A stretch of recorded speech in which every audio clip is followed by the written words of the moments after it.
the capital of Silicon Valley, San Jose, there's a group of multidisciplinary designers who are talented, and they believe in designing from the conception of an idea all the way to production. The point is about taking a multidisciplinary design approach to generate a very engaging brand, products, and user experience, and ultimately is to deliver that comprehensive and cohesive result for our clients. And companies in Silicon Valley are looking for that end-to-end deliverable.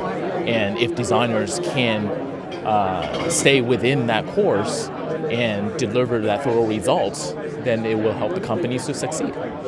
I put together just 7, to be a little bit smaller, traits of good designers, which I think industries wanting to hire designers will need to consider, and designers wanting to be in the right place in the right moment will need to develop in the decade to come. My speech today was about the value of design and how designers are changing role. They are not anymore just inventors, they are more and more becoming entrepreneurs. Not only the Silicon Valley now is taking design very seriously, design is taking over Silicon Valley. Lots of companies bought design studios in the last few years, and now designers need to reinvent themselves and find new ways to create values from outside or from inside the companies. One of these ways, for example, is to merge quality and speed. So about a year ago, I founded with 2 other partners, and this is my side project, obviously, something called Design House.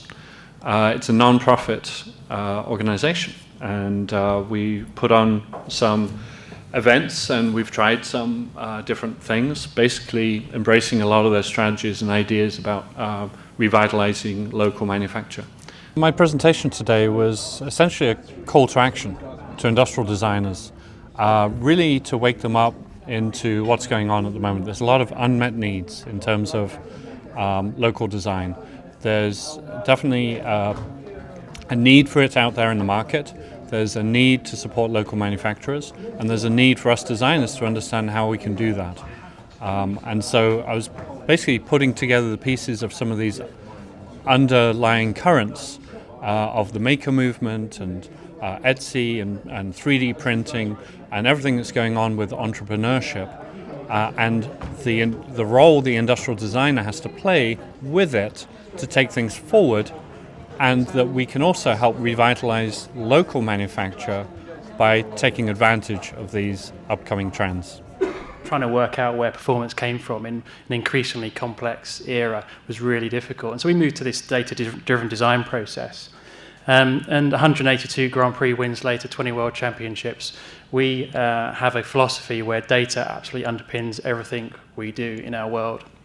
So what I really wanted to talk about today at PD+I was how we're integrating the data-driven design process into product design. So really taking the culture of Formula One, where performance and data underpins everything we do, and actually turning that into a process that we can apply to product design. And we do that in all sorts of things like consumer goods, oil and gas, even things like airports. But actually what underlies that is how do we innovate faster with really performance-driven metrics.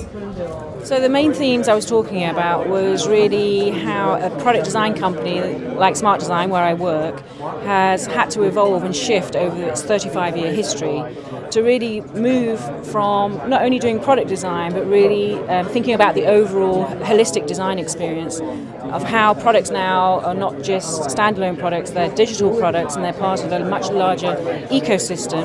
And really as designers we need a whole team of designers from different disciplines looking at that holistically together to create these kind of great experiences that our clients need and consumers want. So really as a product design company we've moved on and are now using brand expression. We've got communication designers on board. We have people with business design backgrounds, MBAs as well, looking at the strategy behind the products that we design and release. So really, the talk today was about evolving as a company into a much more digitally focused strategic offering.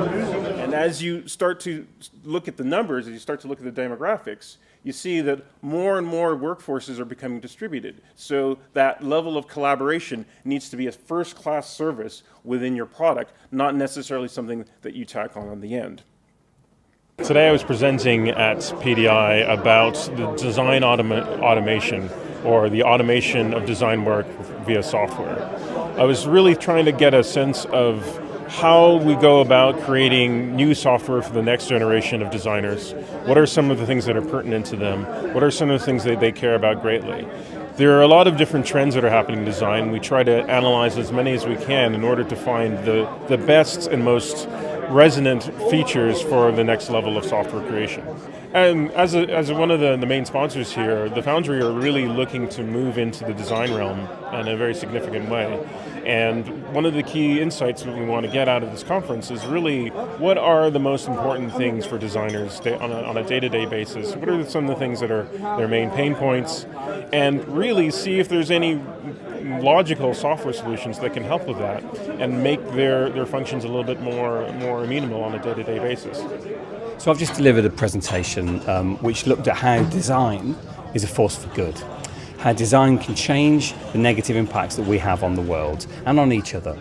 If we can design problems out, then we can get a whole load of benefit. 80% of the environmental impact of our products are determined at the design stage. So it's really important that we think about it at the design stage, not at the use stage. And it's not just the carbon impact or the water impact, it's the social and the ethical impact of the manufacturing as well. Teague is currently a company of roughly 300 individuals. The group that I support primarily focuses on Boeing aircraft interiors, and it's about 170 people, which is my creative responsibility. My presentation was about an athlete's plane. It's a concept that attempts to address the challenges that currently athletes are facing as they're traveling to and from their competitions. And all that is facilitated through a system that consists on particularly designed apparel that measures athlete performance, a data system that processes that data and helps administering the right treatment, and an airplane that can facilitate that through the nutrition zones, through a recovery program, and a recovery room where medical staff and assist staff can help the athletes recover from injury and other type of ailments they might be faced with. If any of my students want to do an apprenticeship from A-level, they have to travel at least 40 miles, which is not really feasible unless you have a car. The main theme of my presentation today was that I think designers in industry need to get involved with education in design at an earlier age. We're seeing a real sort of need for school children to be exposed to our industry earlier so that they can pick up the skills that they may not pick up at school quite so easily, such as creative thinking. I'm really keen to sort of put the word out for modern apprenticeships, because they provide a really good opportunity to level the playing field and make sure that people are chosen on merit rather than their ability to go to university perhaps. Yeah, it would be great. Next year I'll know I've succeeded if I can see people having apprentices in their firms. I like to think about my role, a big part of it I think is about creating a really compelling narrative around the brands and then driving consistency against that narrative across the touch points to really engage with consumers.